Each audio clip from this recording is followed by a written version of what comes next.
Hey everyone, welcome back to the channel. In today's video, I'm going to show you how to cancel order on TEMU and get your money back fast.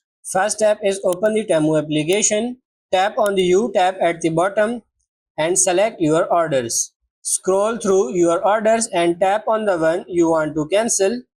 Now tap on cancel if you are seeing the cancel button. If it's not delivered, then proceed canceling the order. Next tab, they will ask the reason, so you have to select the reason to cancel the order and then hit submit. After submitting, you have to choose the payment method you want to receive the payment from. Click submit, it will show you refund to original payment method. Click on that and after click that yes and you will get your payment back.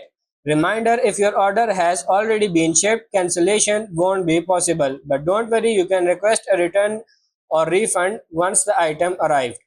So that's pretty much it for this video. I hope this video was helpful. If it is, like it and subscribe to the channel. Thank you.